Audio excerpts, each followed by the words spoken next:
Welcome to the Grapevine Wellness Show. I'm your host, Jolyn Armstrong. Our mission on this show is to bring our viewers meaningful conversations that offer hope and support and really practical tools to navigate life's challenges, while also highlighting the incredible people in our world who are doing deeply meaningful work, which is what we're doing today for sure. Today's guest is Kathy Ovenstone, Business Development Manager at Help at Home Senior Care. Kathy's work in senior care started long before her career, actually. She was a teenager when her grandmother was diagnosed with Alzheimer's, and she stepped in as a caregiver. And that experience really shaped a passion that's been driving her work even to today.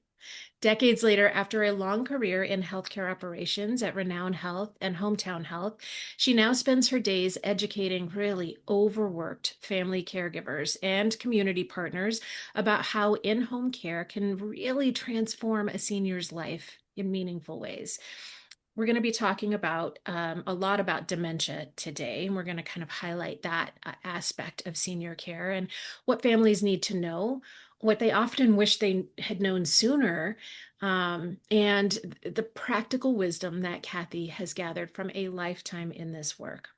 And those of you who have been listening or watching this show for a while might know that I didn't know that my father had dementia until it had advanced to the point that he already didn't know who I was. That was just a huge heartbreak that I'll never be able to rectify, right? By the time he was diagnosed and I knew he thought I was his sister. So yeah, that was hard. That was a hard thing. So Kathy, I am so honored to have you on the show today and to be talking about this really important topic today. Welcome. Thank you, Jolene. I'm super excited to be here, and it's a great topic. It really is. There's so many unknowns for families, and I'm just really excited to delve in and talk about it. Good, good. Yeah. So, most people don't grow up dreaming of a career in senior care. Let's like take us back. What put you on this path? Let's talk about that a little bit. Well, it was really kind of accidental, honestly. So I had previously worked, like you said, with Renown and Hometown Health, and I had another employer in there.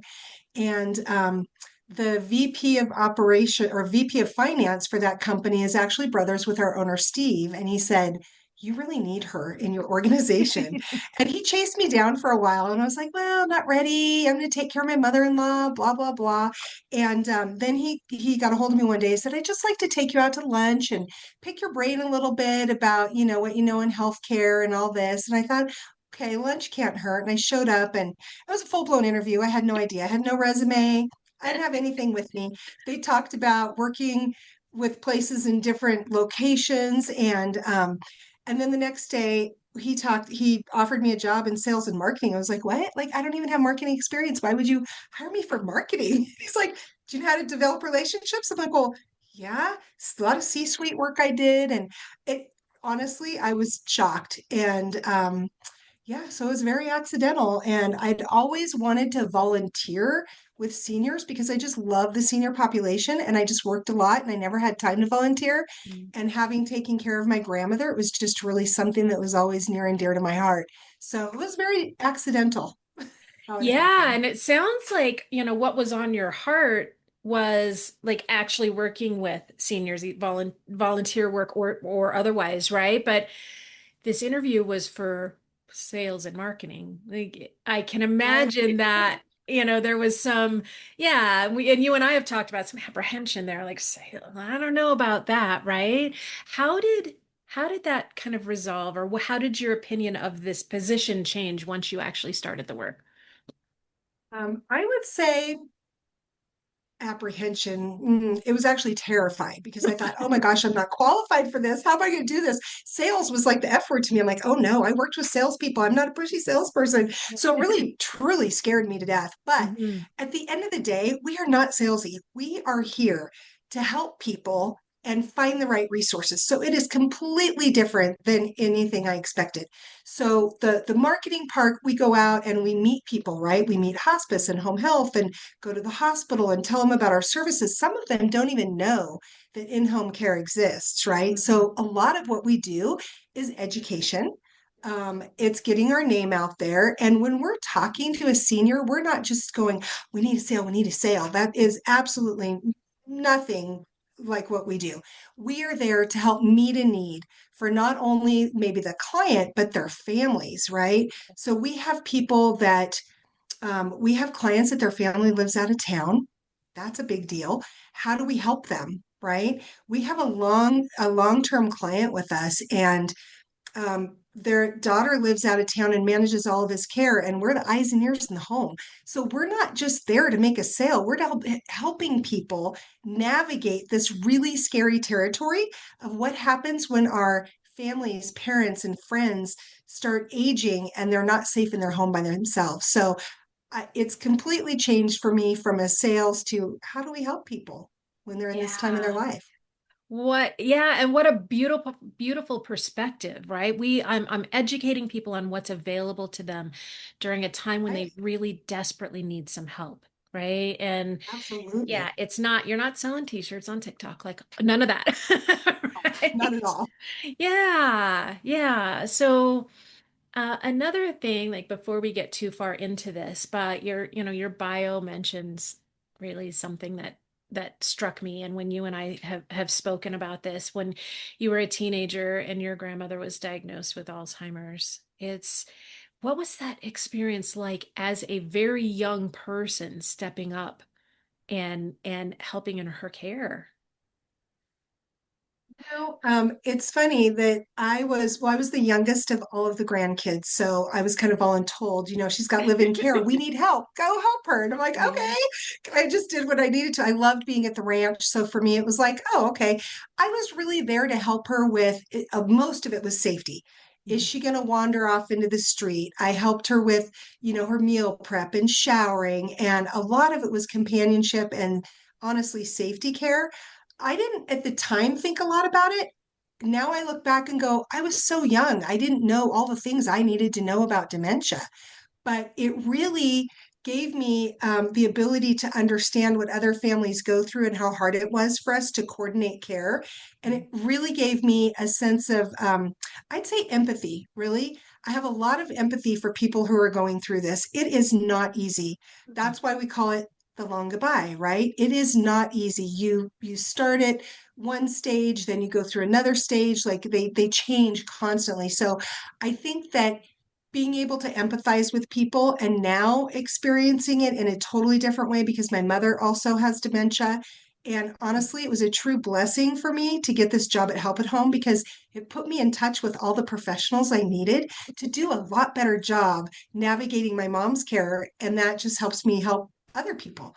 So it really, I mean, I was very young, but I just think I have a natural tendency to want to care for people. Mm-hmm. So it was Oh, good. yeah. Very Yeah, that natural fulfilling. talent, that natural kind of um I guess personality around that, right? Just yeah, the Right. empathy there. I don't know, man. Maybe some of the lack of understanding was helpful for you as a teenager too. Like, oh my gosh, what are we going Right. through as a family here? I don't know, but Right. not having, yeah, not understanding and knowing even what resources to reach out for. It's just, oh my gosh, we're struggling here and we figured this thing out and then this changed and now we've got to figure something else out, right? That I know that happened with my It's father very too. hard. Mm-hmm. Absolutely. And those people that live out of town, like you were saying, they live out of town, they don't know, they don't see the signs of what's going on with mom and dad. And then by the time it happens, you're like, how did that happen? Right? Yeah, Who's on how the road? did What this are the happen? signs? Oh Mm-hmm. my gosh, it's definitely difficult. Yeah. Yeah. And I did live far from my father at that time, far enough that I wasn't with him ever, like certainly not every day, not very frequently. Those who were with him every day, sometimes there's that's difficult too because you don't notice little shifts either when you're with somebody every day, right? Where I came Oh, into the picture, I'm like, whoa, something's different here, right? Like, what is right. going on? Where yeah, family members are like that who see him every day. There's not that big a difference. So it's interesting. Mm-hmm. Mm-hmm. Yeah.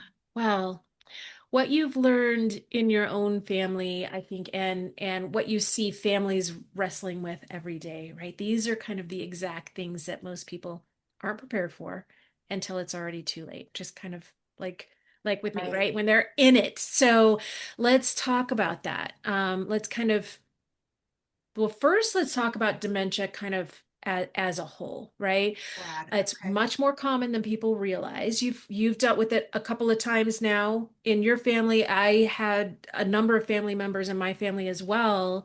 What does this landscape actually look like right now with dementia in our society? So I actually just looked up on the Alzheimer's Association the very latest statistics. And right now, they believe there's 7.4 million people that are 65 plus that have dementia. And we're seeing it increasing daily. It's crazy how much we see, but it's expected to go to about 13.8 million people by the year 2060. And I this was an interesting statistics that I actually did not know. Cause of death in 2024. That's shocking. Like it's Kathy, really grown. I'm going to ask you to repeat that because I think your microphone cut out. So tell me that statistic again. So I went on to the Alzheimer's Association yesterday to get the most recent statistics, Mhm. and they have 7.4 million estimated people that have dementia that are 65 plus right now. There's it's expected to increase to 13.8 million by the year 2060. And I was shocked to learn that it is listed right now in 2024, I should say. It was listed as the sixth leading cause of death. And between 2000 and 2024, it's increased by 134.1%. So the increase is just so huge. I mean, we're really Mind-boggling. expecting it.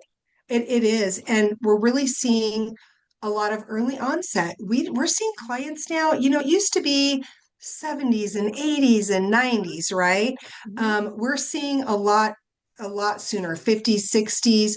So there's another set of data that says that about 200,000 cases of dementia between the age of 30 and 64, and that's about Wow. 110 people per 100,000. So it's really increasing, which is it's scary. It's really scary. Yeah, when you were first mentioning that, you mentioned 65 plus and that's for me, I'm thinking boomers are getting older, right? This is a big part of our population that is in that age range. And so maybe that accounts for some of the increase, right? Just like logically, but this early onset, and I think there are other shifts in dementia as well, right? We talk about like the alcohol induced dementia. I had never Mhm. heard of until the last little maybe several years. Do we Right. have information on that too? Like, I don't have stats on that. I'm sure they probably have it on the website, but mhm, the other is vascular dementia. So, with our increase in um, diabetes, hypertension, obesity, those things cause vascular dementia. So there's just a lot of information out there that you can glean from the Alzheimer's Association. They have a mhm, lot of information about prevention as well, which I know you know a lot about. You're helping people mhm. be healthy and well, but the Blue Zone diet is very a recommended diet for those that could have dementia or be in that range. Um, Exercise, and I'm not talking just physical, but cognitive exercises, physical exercises. And they do believe as well that our health monitoring is better. So there, I think a lot of the stats may be that people are now figuring it out earlier because there's better health monitoring for it as well. That, that makes a little bit of sense too, because those numbers just terrify me. Oh my goodness. I know it does me too. And having multiple family members with dementia. I Although I would know. say exercise was never part of their regimen. They Mhm, weren't, mhm. they And weren't. high My sugar grandmother, diets. Yeah, right? oh my gosh, this is so common. My grandmother used to drink coffee and have ice cream for breakfast. Oh Like my ice goodness. cream is a staple. And we even have clients that ice cream is their staple, right? They love ice cream. I love ice cream. And so, yeah, the really high sugar, not Yeah. good. High alcohol, not good. So, yeah, there's a lot of great information out there though on how to be well. Yeah. Yeah. And so we're monitoring our health more closely. We're seeing things maybe sooner than we used to and those kinds of Right. things. But I think that also what needs to be said is these like it's something to pay attention to that these numbers are rising, regardless of Absolutely. why the numbers are rising, right? Like we need to pay attention to this. And for me, this is a big red flag warning, right? Like, It is. okay, what's going on here? Right? And what do we do, right? So, um, one thing that I think is really important and played a role in my experience with my father is that families often hide cognitive decline, right? Sometimes even from themselves, right? Yeah. So let's talk about that. Why does that happen? And maybe what's the cost of that? Like I personally know the cost of that very, very well, but yeah. Right, right, right. Um, I think I would say that first of all, they don't want change, right? So somebody Mhm. older is living in their house, they get to go do their shopping this day, they have all this freedom, and they don't want that freedom to go away. That's a big Mm. thing. And Mm-hmm. then, we've got a lot of older I shouldn't say, I mean, we have a lot of different types of clients, but they just don't want their families to be taking over and dictating what they're going to do, right? Because they feel that sense of Yeah. loss for Yeah. their ability to make decisions, which doesn't happen right away, right? So it's the gradual piece of paying attention in advance. If they so really the cost of that is if we're not paying attention in advance, right? And we're not paying attention either as families or themselves, the first thing is they don't have the ability to get treatments and do the early they have medicines out there now. Yeah. They have Interventions. treatments that people can do. So there's a lot of intervention that can take place. A lot of times people with that early onset that they're not really paying attention to, they're going to a primary care. Well, we have specialists for a reason. I Yep. love primary cares. I love internal medicine. I fought the fight with my family. I'm like, we need to get her away from internal med. I love him. I know he's great. He doesn't know dementia. They don't have the same specialties under their belt, right? So they really don't understand what's going on with the brain. I saw, just in taking her to the doctor, I'm like, she could have a UTI. Oh, no, no, no. The doctor said she couldn't have a UTI. She can't feel it because he asked her. That is not what happens with seniors. It is not how they present, right? Older Right. seniors don't present with a UTI because they feel a burn like we do, right? It's very different. So the first thing I would say is early diagnosis and treatment. Get to a neurologist. It's really important to understand what do they have, what can we do to prevent, what treatments. The other thing I think they lose is the ability to really participate in what do I want to happen if I have dementia and I'm getting to the point where I can't make decisions. They're usually combative. Let's make these decisions as a family together before it happens, Yeah. right? That's a Oh, really big deal. what a benefit Um, that would have been to my family, right? Oh my gosh. Yeah. Most people come to us in crisis mode, Mm-hmm. honestly, Mm-hmm. really come to us in crisis mode. The other thing I would say, not only planning about their care, but the finances. So, estate planning, power of attorneys, get the finances in order. And a great story for this. So, my my mom took us out to dinner, my husband and I out to dinner for my birthday. And Mm-hmm. she had already started declining a little bit, but we didn't know how bad it really was. And so at the end of dinner, she's signing the receipt, she's giving the tip and everything. And I could see there was a little bit of a struggle and she was getting flustered. And she was doing numbers and trying to add. And this is a woman who was a banker. She was like this on numbers. She could count money. She was like on the ball, right? And I was like, well, that's odd. What's going on? So I'm like, Mom, do you want me to help you with that receipt? Yeah, yeah, yeah. Go ahead and take a look at it. Well, she put a tip in there and she added everything up and it was all out of line. And she put $2,000 as the total. And I was like, oh my gosh. I took a picture under the radar, sent it to my family. No, she's fine. She was just flustered. I'm like, okay. So a couple Mm-hmm. months down the road, thank goodness, my nephew had picked her up and stopped to get the mail and intervened. And he sent me a picture of a check. I was like, okay, so she had sent a check or intended to send a check to the assessor's office for her taxes. It wasn't a bill, it was a notification. She wrote a $4,000 check payable to nobody and signed it. It was a blank check and mailed it. And thank goodness she mailed it to the wrong address and it came back because somebody could have easily put their name in there, Oh right? my gosh. Okay, now we're like in panic mode going, she can't sign her checks. Who's going to do this? Are we prepared for Hmm. this? Like, do we have, oh my gosh, we have to change trustees. We have to make sure we have power of attorney. We need to be a signer on the account. We need to make sure the bills can be paid. I mean, it was panic mode. So, really, planning ahead and not being in crisis mode is the best advice I can give. And we usually find people, they come to us and they're already in crisis mode, right? They've Hmm. had a fall, there's errors in medications, mom or dad has wandered, there's a hospitalization, and now they're like, or they live out of town. I came to visit mom from out of town, and oh my gosh, I had no idea all this was going on. So, really, that I can't stress enough that all those things happen Yeah. if there's not pre-planning. So really the cost of waiting is you didn't know your dad was at the point he was. You lost all this time that you Hmm. didn't know about, right? Right. All these little signs, and it's hard to sometimes see. I've had families like, oh, well, mom puts notes all over the place to remind her of stuff. I'm like, that's a sign. That's not just, oh, mom's being careful, Cute the older calendar. person. They're older, they're getting older. No, they're forgetting things. They're forgetting, and you don't know the important things they're forgetting. They could be critical to their safety. So, Right. Yeah. yeah. And not just that too, like you mentioned earlier, all of the interventions that she may be missing out on because we think the sticky notes are Yes. cute, right? Like, Yes. hold on, we can actually extend our time with them before they lose even more cognition Yes. if we start treatment Yes. earlier, right? And that's the other thing.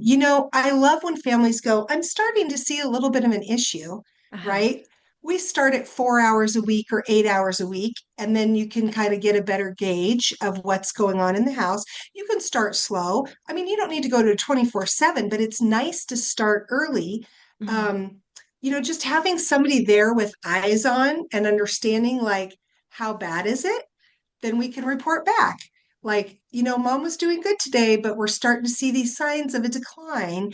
And if you put things in place earlier, you just have so much more time to plan and be prepared for that next portion of the long goodbye, which is that decline, right? Yeah. Start small, it starts declining, and you just don't want to be caught with your pants down. Right, right, exactly. And so we think about the kind of common kinds of help that we might suggest for our aging parents if we're not in the same town as them. Hey, let's get somebody to come in and just like maybe clean the house once a week, something like that. Where Right. a cleaning service isn't trained to notice things, where Right. Exactly. you could come in and help her with things or him with things, right? A parent and oh, wait a minute. I also see this and I know that that's a sign. And let's put this in place or let's get them some cognitive help or some, Exactly. yeah, yeah, Exactly. Right. very different and much more involved kind of help. And I love that. Yeah, Right? We yeah. also help make recommendations, Mhm. especially to families that are out of town. It's nice to be able to say, this is what we've seen. Here's some recommendations, Some because not resources. everybody knows different, companies in town or senior services in town. So it's good to be able to help guide.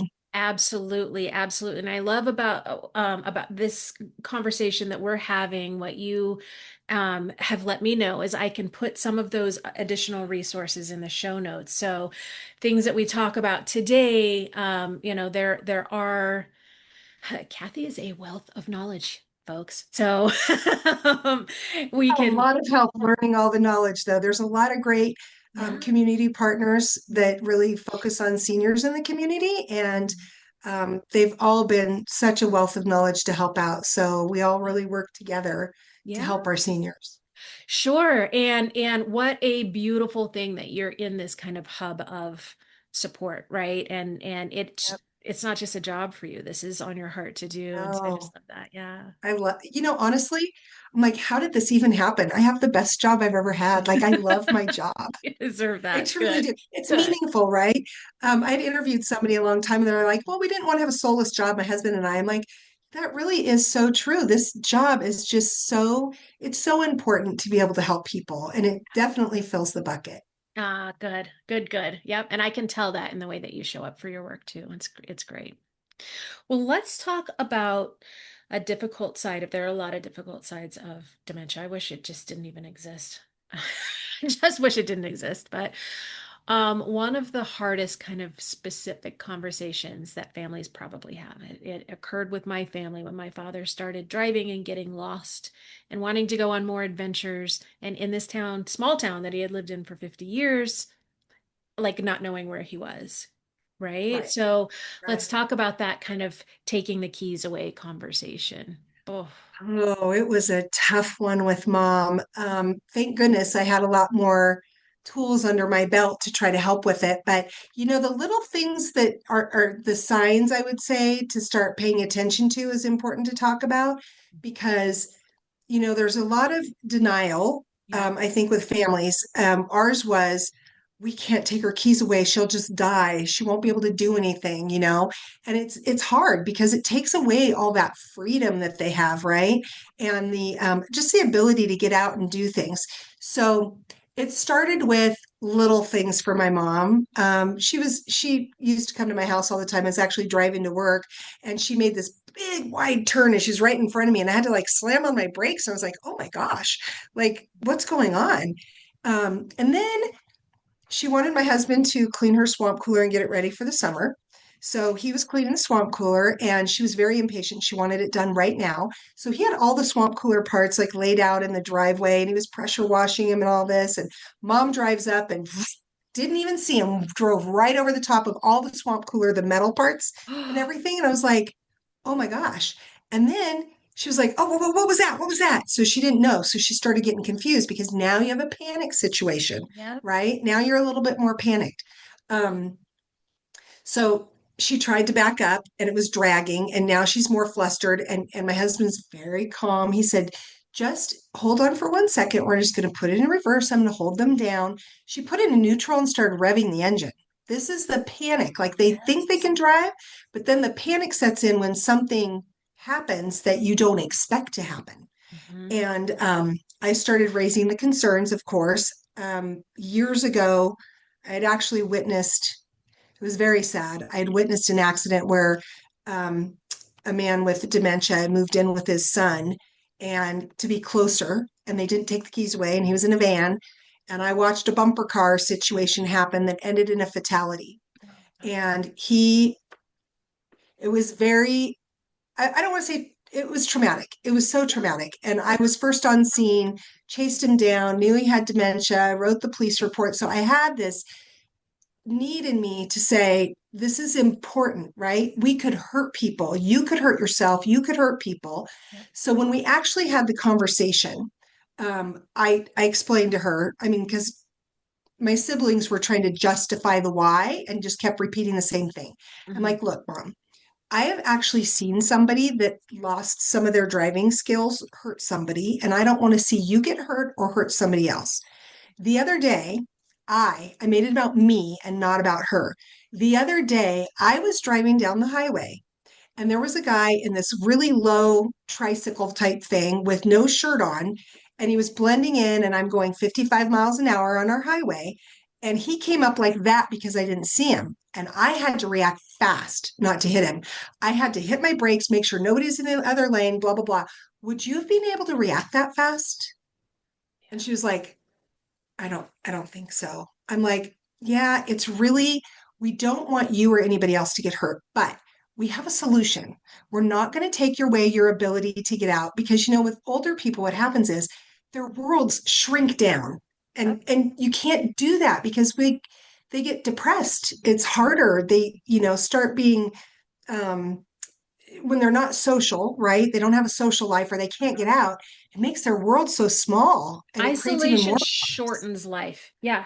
Mhm. isolate. Yeah, absolutely, absolutely. So we're like, we don't want your world to get small. We want it to be a big world. We still want you to do things. We have a solution. Mhm. She was volunteering at the assistance league. We'll get you a ride to the assistance league. We're going to hire somebody, caregiver, to pick you up at the assistance league, take you grocery shopping, do whatever needs, come home, help with some cleaning, make sure you're eating lunch, prepare your meals. We don't want you to have to do that anymore. You're 82 years old. Don't you think you should have a break? and I don't want you with lettuce that's drowning in water, which I Hmm. had witnessed.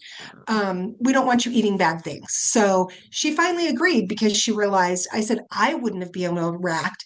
Could you? It was more about me. And she finally agreed. It's hard. It is the hardest decision a family has to make, but there are other options that you just have to think outside of the box of what can we do to keep that world big.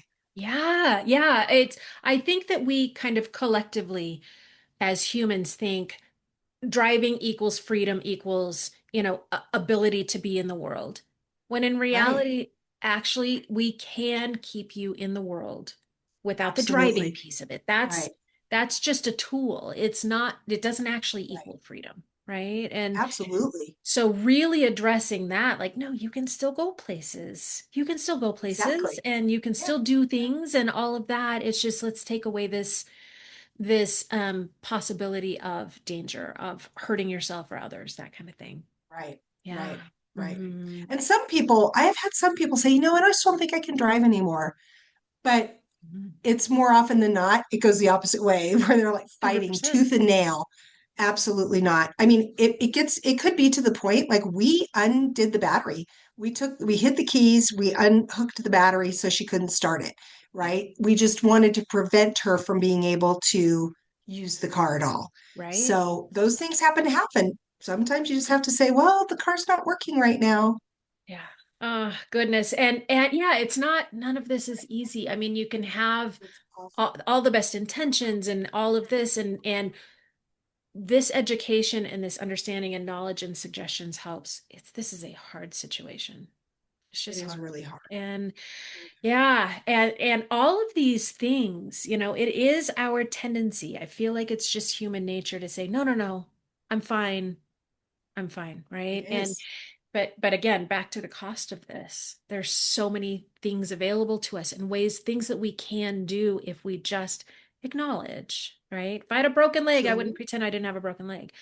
But if Right. I'm starting to, my cognition is starting to slip, that there's just this, yeah, this, You want to hide it. It has to be hidden, right? mhm, Because you yeah, don't want other people to see and know that you're starting to have memory issues because it can be embarrassing too, right? I mean, it could be embarrassing for them. They walk up to a family member, they don't remember somebody's name, yep, it yep. starts to get, it's just it's just difficult. Yeah, absolutely. Absolutely. And so, yeah, I mean, a broken leg doesn't mean that I'm not who I am anymore. It's not tied to my Absolutely. identity, right? Where my ability to think is. And it's just, yeah, this is such an awful, awful Awful dementia. Why disease. does it have to exist? Yeah, it's just Oh, terrible. it is There's bad. another piece of this. That's really, I've seen a lot of difficulty with some people, and some real blessings around it with others. But I find it interesting. There's a phrase that you've used before, therapeutic lying. Let's talk about that. What does that mean? What is it? Is it an act of love? Is it something, a sin? I think it's Or an act of love. I honestly think it's an act of love. We've been taught our entire lives, you need to be honest, right? hmm. Don't lie. It's the Bible. Yep. Okay. Yeah. Anyways, we're not talking about deception for personal gain, right? We're talking about fear and anxiety and emotional stress. So it like the car, right? Sometimes we just have to lie at that point. Well, the car's not working. We had to tow it, right? I've had people that had to tow the car away. They took the battery out and said, "Oh, we have to tow it. It's not ready yet. It's not ready yet." We used one for my mom when she moved to the group home, and so it's very stressful for people to be told something that they believe in their broken brain because it's starting to break. They Yeah. believe in their mind that is absolutely not true, Right. right? So I'm going to go back to when we moved mom to the group home. Mhm. Everybody's like, how are we going to tell her? And the family thought, well, we have to be honest with her. We have to tell her. I'm like, why would we do that? Yeah. No. Yeah. What's it going to help? It's going to cause stress, right? If you tell the truth about certain things, it's going to cause stress and anxiety. And they already have fear of what's going to happen. So when we moved my mom, I said, I would prefer not to tell her. Really, I think we need to tell her that find something that's wrong with the house that means she can't be there. Mhm. So we had the septic system pumped a couple days up in advance of her moving. And then the conversation started of, well, there's something wrong with the septic system. They were looking, and she's in the window like this all day long, going, there were so many guys there. Oh my gosh, I don't know what's going on. Oh, So we were like, well, there's something wrong with it. They're trying to figure it out. And then the day I got her ready, she goes, come here, I want to show you this. They were doing something out there yesterday. And I'm like, yeah, mom, there's something wrong with the septic. So we had a caregiver take her to lunch, and I met her at lunch, and I said, my brother called and said that the septic is really broken and you're not going to have any toilets or water or anything. We can't have you go back to the house right now, but I have a friend you can go stay with. I just don't have room in my house. And then when I got her there, and she's like, I knew that was going to be a pain in the butt. I knew there was something wrong with that. So thank we got her there, goodness. and right, thank goodness. And I said, well, when I brought her, I said, this is my friend April, and this is Rain. And the septic isn't working, so you're going to stay here for a few days. And she was like, and we don't say like a timeline. You got to stay for a while. We need to stay here for a while. Don't give a week, don't give 2 weeks, then they can hold you to a week or 2 weeks. You said it was only going to be a week. No, it's going to be a while. They're still working on it, right? Eventually, with that dementia, they're going to forget. Yep. They're not going to remember why they are there. You know what I mean? Mhm. So why tell them the truth about certain things? Some people, like, they've lost a spouse or they've lost a mom, right? So it depends on the situation. So say where's my mom? When's my mom going to be back? It depends where they're at, right? When's my mom going to be back? Well, if you keep telling them, well, your mom passed away, they could get emotional and upset. Yeah. Well, Do they're we need to do reliving their parents' death over and over and over again, right?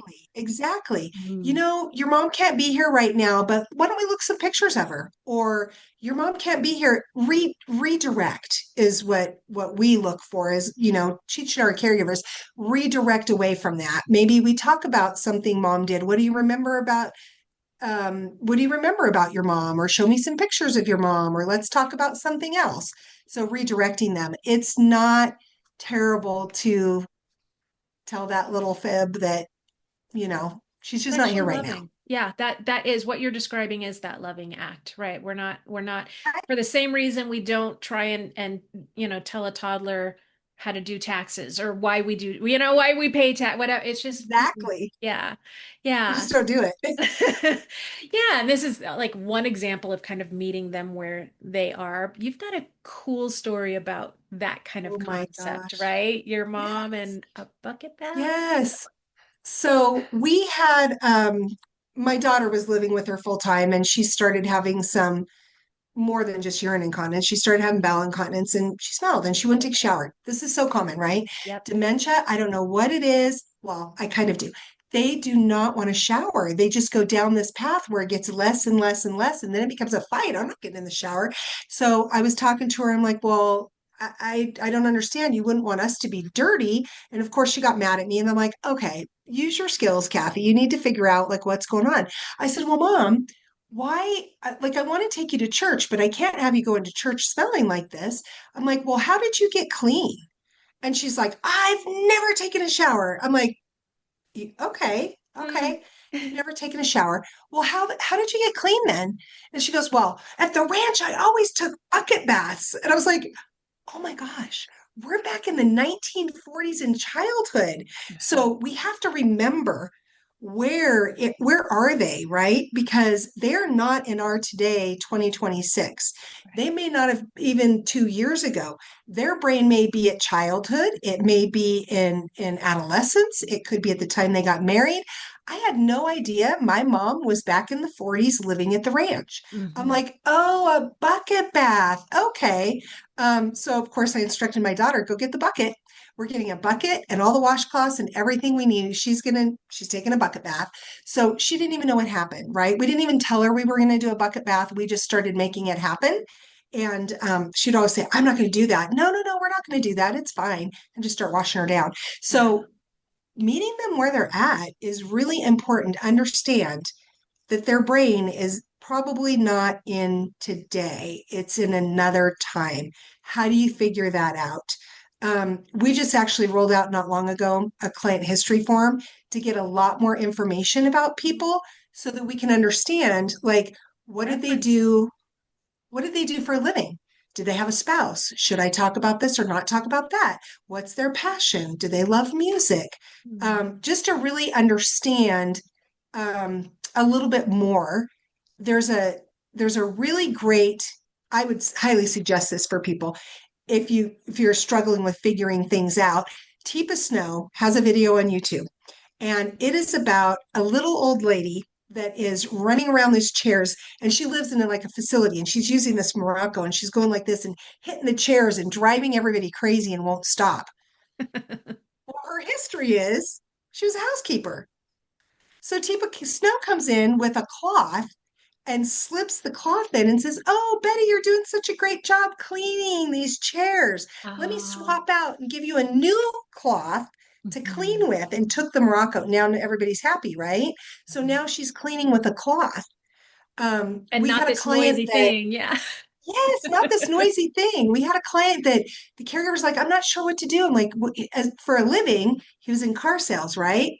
"Does he have cars in his garage?" She goes, "Yeah." I said, "Are there any microfiber towels?" She goes, "Yeah." I said, "Take him out and let him pretend that he's washing the car to get it ready to sell." Hmm. Gosh, she's like, "That's brilliant." He loved it. We have Yeah. to figure out what are the activities, where are they at, what do they remember that we can help them through those difficult challenges. Yeah. And so you're just constantly thinking, you're climbing into their world. You're thinking about what in their brain are they experiencing? Because it's not right now, clearly, what looks like difficult behavior or obstinance or, just fighting is them actually not being in this time Right, frame. Yeah. right. So Yep. and some of those reframes and the storytelling, the creativity that you've been talking about helps. It helps. Oh my gosh, it Just helps take a some, ton. yeah. There's also other things that can help, right? You've seen the right medication and medication Oh, adjustments really yes. transform people's lives, and I think we would be remiss if we didn't talk about that. Yeah. It really does. It happened with my mom. We've had it with several clients. Mhm. The first thing I have to say is we still have clients that are trying using their primary care. Primary cares are Mm. not educated on the right meds. Yeah. I think that education is probably first thing to start with, right? Second is I highly recommend a neuropsychologist for meds because they really know and they can work on what are the meds for this behavior. Mhm. We started with gummies for my mom, gummies. They helped a little bit, but then she got worse, and we called her, it's terrible, but we called her Mean Barbara because she was really mean to the caregivers. Oh. She could be really really difficult with them.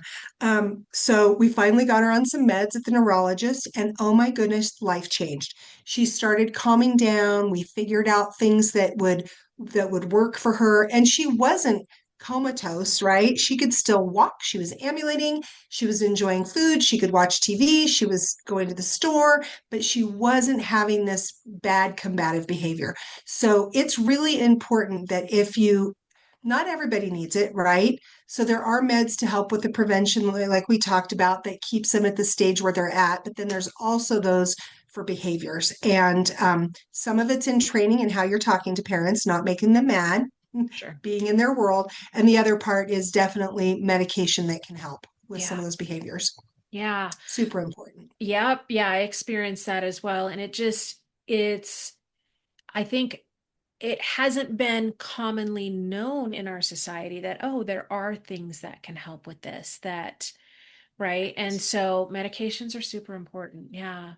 There's some other things that really are not well known in as we move into this, increased population in this area. There are differences between like home care, care management, those kinds of things. And I think that's helpful maybe for our listeners to hear what the differences, at least in those two things, are. What is that? Right. Mhm. Okay, so I'll start with in-home care. That's what we do. So really, we're helping with ADLs and IADLs. So we're helping with the things Let's that talk about everyday. ADLs. What for those that don't even know Okay, what that is? Yeah.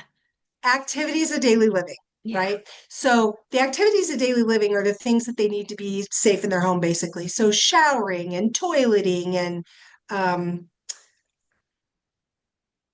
I don't know, personal care, anything that's Sure. personal care.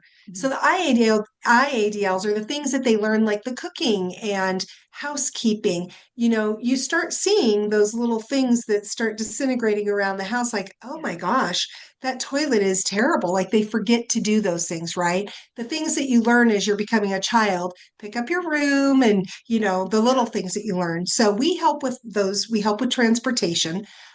Care management is a little bit different, which we work with quite a few care managers. Here locally, huge shout out to Nathan Brim at Dignified Aging Strategies. But what they do is they're really the professional advocate for that particular client. So you think about the client is at the center, right? And then what a care manager does is they help coordinate and guide the entire journey from the time that you hire them, and they make a care plan and figure out what do you want to do or the family want to do and how are we going to manage all that. So they help coordinate medical appointments. They can go to medical appointments. They can advocate for the family in medical appointments. It's often that a care manager will know what a primary care said and the neurologist and the cardiologist, but they don't all three talk, right? That care manager at the center of that is communicating with all of those providers. They always have a HIPAA release to be able to coordinate all of that care together and report back to families. So whether a family's local or they live out of town, they help coordinate all of that. They figure out what the needs are, make those medical appointments. They navigate community resources. So they evaluate them for, are they in the right place? Can they stay at home safely? Do they need to be moved? Do they want to be moved? So if they need in home care, then they call somebody like us and say, hey, I think they need in home care. They coordinate everything. They help the family. The family signs agreements, but they help coordinate the care and they're kind of a go between so that the families don't have all this stress. They also help with I manage crisis, right? Like I know some of our care managers were like, oh my gosh, we had a fall yesterday and this happened, and letting them know in advance, like we know pretty quick. Our caregivers call us, we get notified, we can let the care manager know there was a fall. Do they need to get a nurse out there? Do they need to be at the hospital with them? Um, our caregivers can take people to appointments, but their job and our licensing is not to interpret what happened at the doctor's office. Where Mhm. if you have a care manager, they can help interpret that and bring the information back in a correct manner to the family. Does that make sense? So they're Yeah. really a coordinator to help with everything. And then, things change over time. They're on top of it because they meet them on a regular basis. Mhm. Life's change. So they're really a great advocate for a family. We try to often get them involved and say, they're already our client, but you might be able to use a care manager to help with all of these appointments. Yeah. Um, Sometimes they get into the nitty gritty. We have other care managers we work with that, they look at every single note our caregiver makes and help us make changes to plan and care. I'd like you to do this. The family would like you to do that. So we really work very well in coordination with care managers, and they just give families that other piece of help that they need. I mean, think about these families. Like I work full time.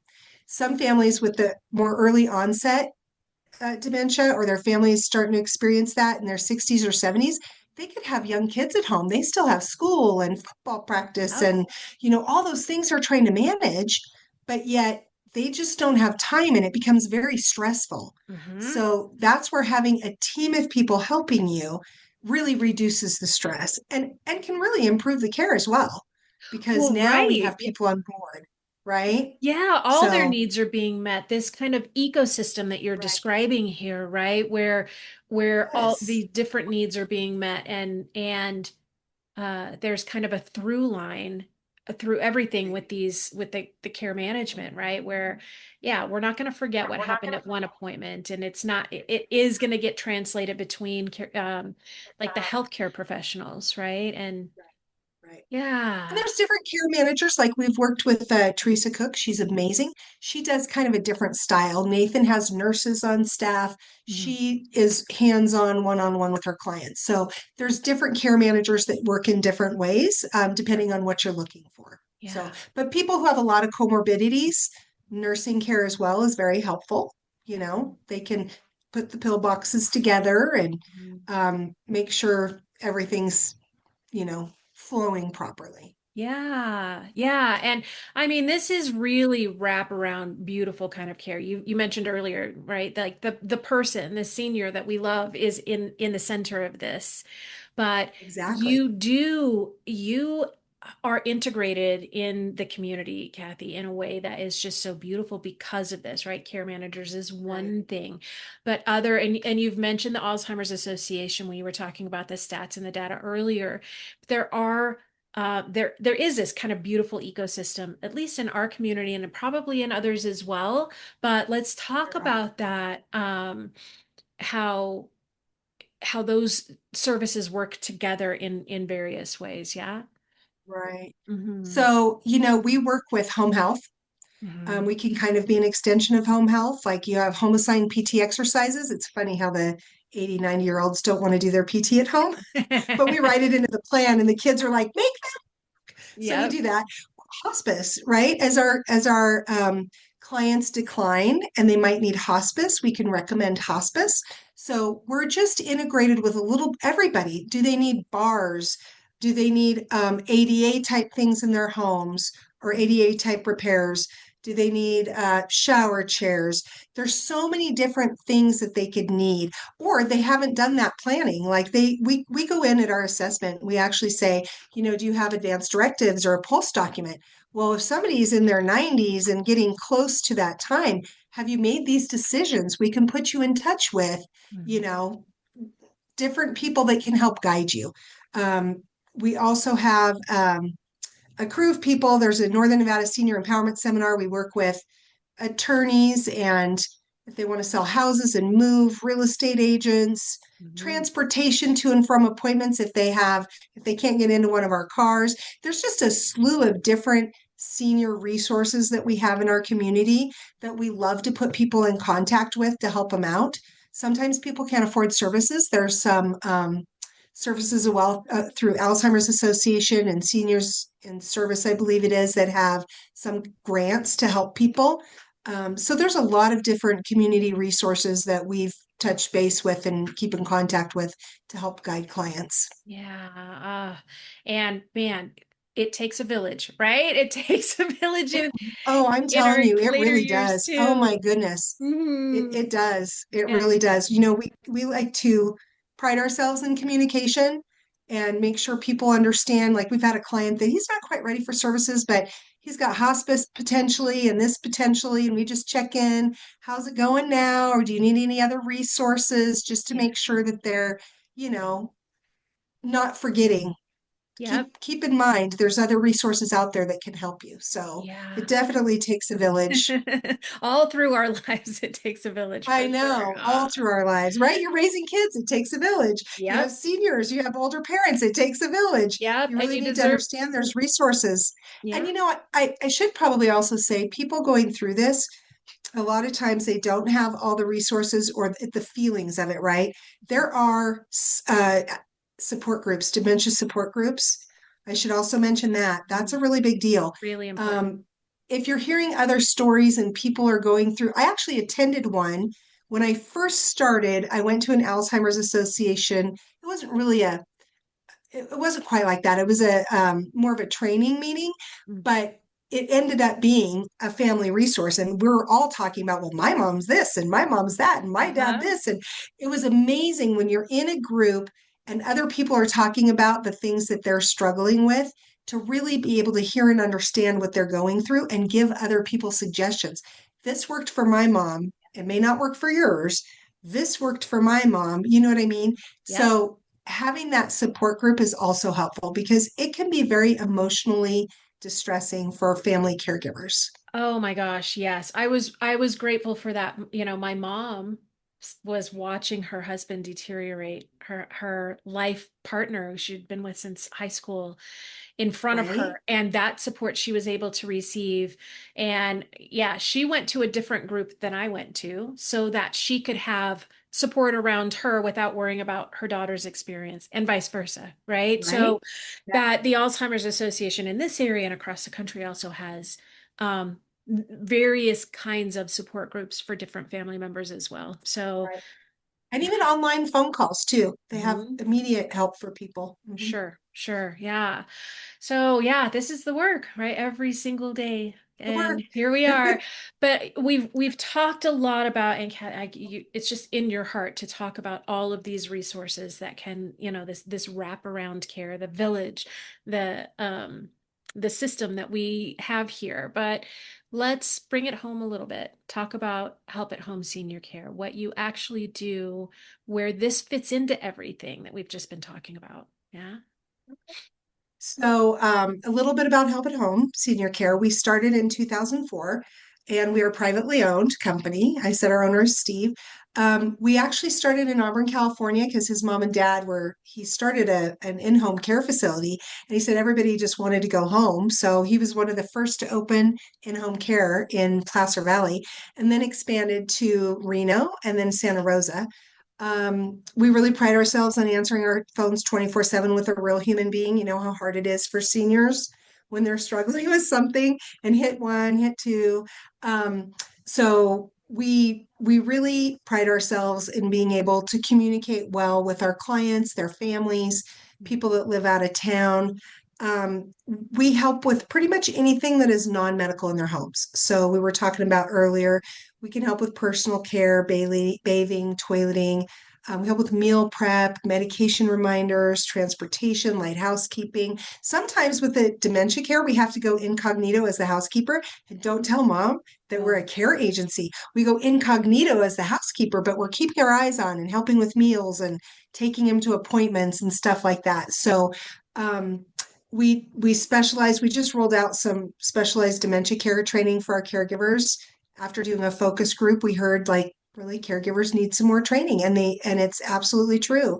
mhm. There's a lot out there to learn about dementia care. So that's a little bit about us. We really pride ourselves in being a small practice, we or a small agency, and we can make changes as we see fit to constantly improve our processes, improve the experience for our clients and for our caregivers. Nice. Yeah. Well, and that ongoing education for the care providers, right?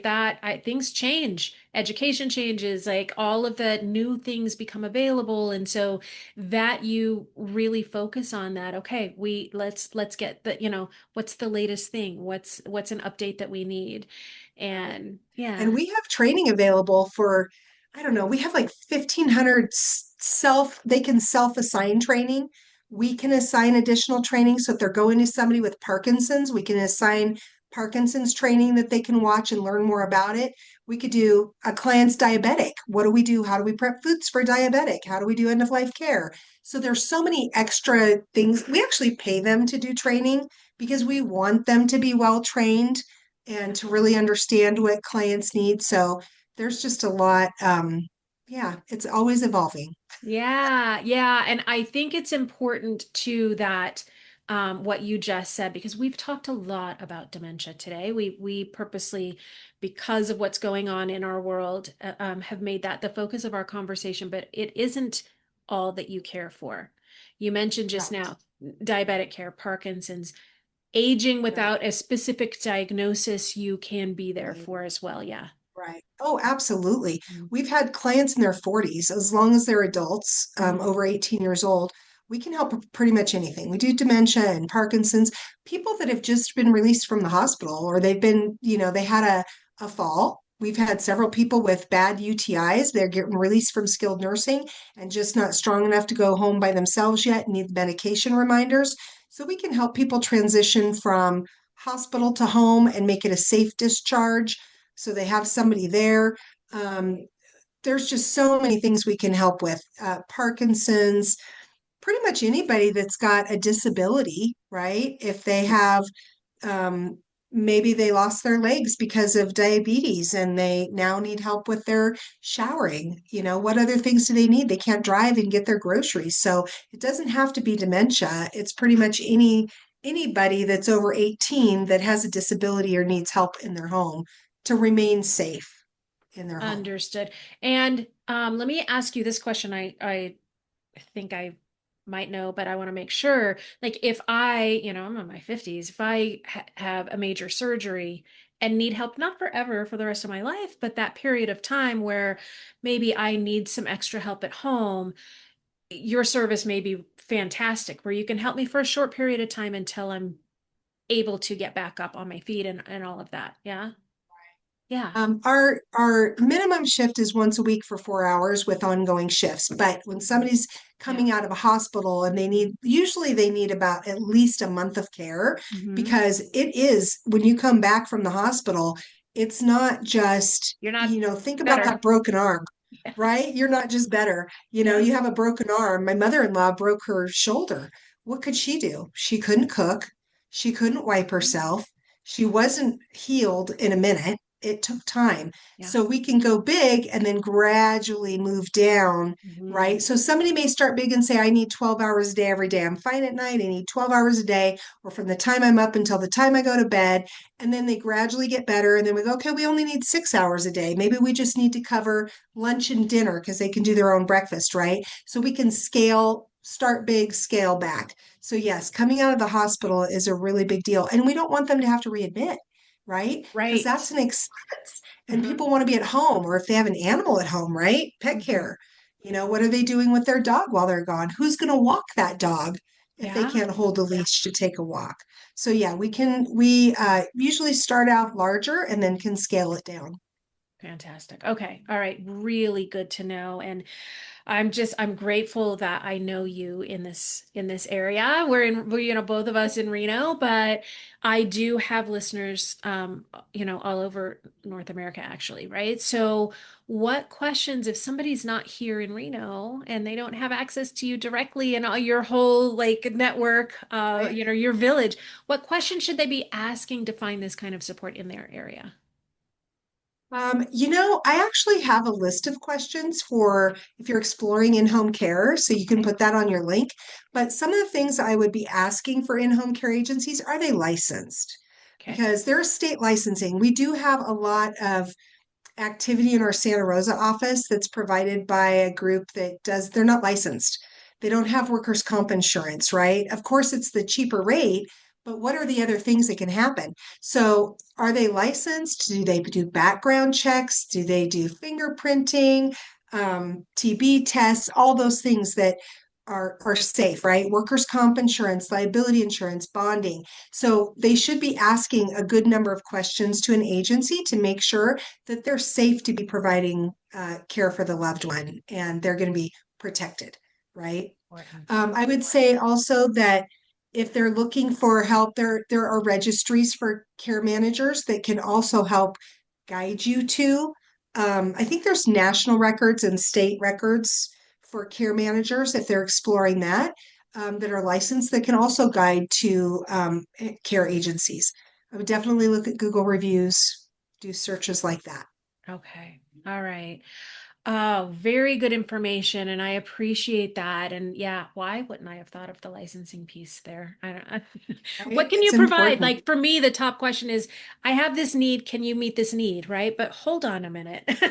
Let's right? pump the I mean, you brakes a want to little have bit. those background checks. They come back. You don't know what other people have Yeah. done, like driving records. We do a DMV background check. They can't have more than 2 points. So, are they a decent driver? Because do you want Hmm. mom and dad in the car with somebody who has 10 points and have had a DUI? Yeah, You they know, need to be a you better want to be driver than careful mom with and that. dad. They need to be a better driver than mom and dad. Exactly. So, it's important to do those background checks. And honestly, I also feel like workers' comp is such a big piece. It's expensive. Workers' comp is very expensive to carry. Mm, I think ours in California is like 15,000 a month. It's really expensive. But think about this. You have a mom and dad that cannot transfer anymore and they're having problems with transfers. If you have somebody hired and they hurt their back, who are they going after? yeah. Mom and dad, Yeah. right? They're going to go after their assets if they can, or if they're not, they could be crooked. Who knows? Sure. Workers' comp protects from that because the workers' comp has them go to the doctor.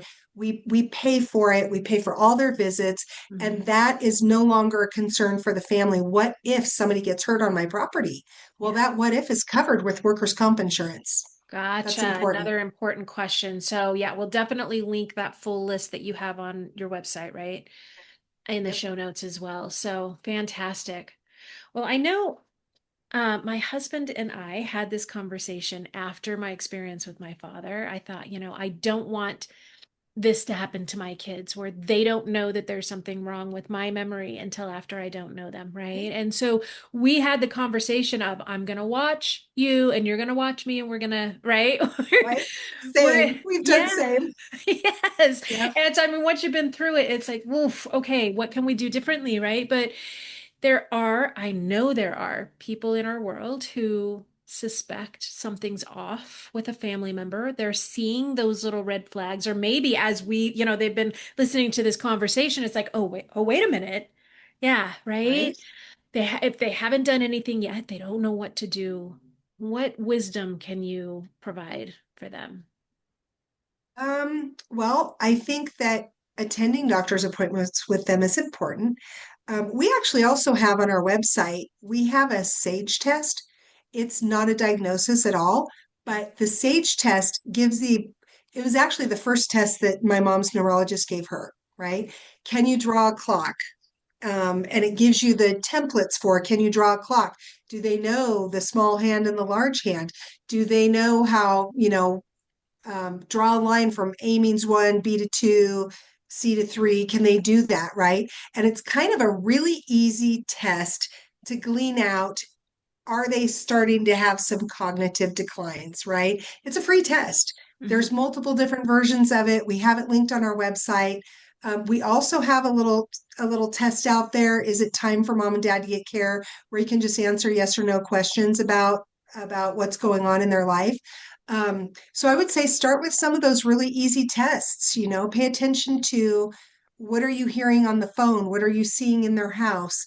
And try to attend doctor's visits with them so that the Yeah. honesty is in there, right? Try to get into those appointments and really understand what's going on. And the other thing I would say is really just start early so you can avoid a crisis. It's really important.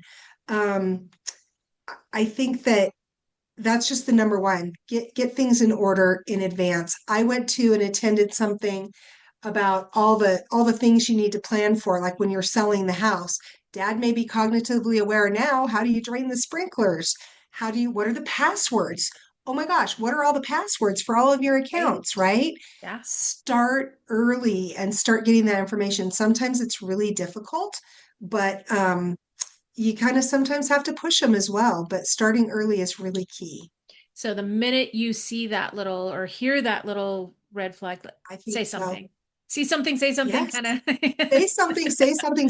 We had to push my in-laws. They were in their 80s before they even put their estate together. They kept saying, Yeah. "Oh, you're going to be the executor." Like, the executor of what? There's no documentation, right?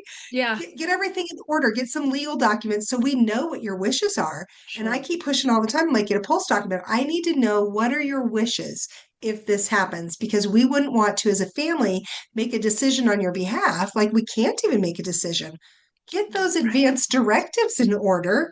Yeah. It's just really important for pre-planning and pushing that pre-planning stage. And Mhm. there's a lot of people that do estate planning, attorneys that do estate planning, and they have, a package deal to Yep. help you build what you want and guide you, right? Yep. We don't guide that, but I just say, please do it for your Mm-hmm. kids. Mm-hmm. So Yeah, I very think of helpful information. Nicole Harvey, who's been on a guest on this show as well, who Yes. has that amazing Uh-huh. book, right? That I Hope You Die Oh my Laughing gosh, book. I love her book. Yes, I've handed her book out multiple different times. Same. I'm like, and Yeah. I love that she makes it funny Yes. because it's not, end of life is really hard for some people, but nobody gets out alive and it's going to Right. happen.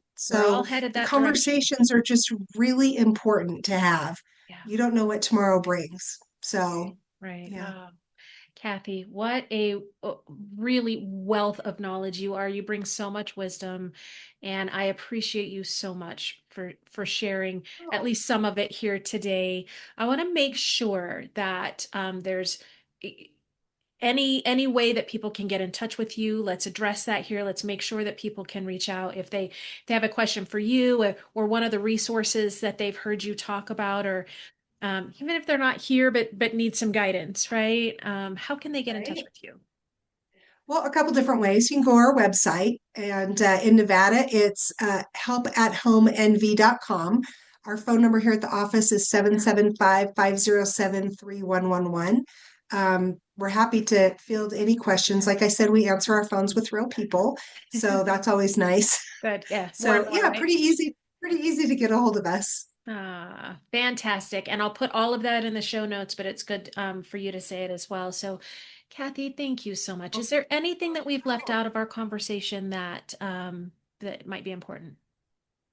Not that I can think of. I just really, really appreciate you having me on, and I love sharing all this information. Yeah. Education is a really important piece of navigating the end stage, right, of life. So I appreciate you having me on, Jolyn. It's Oh, great.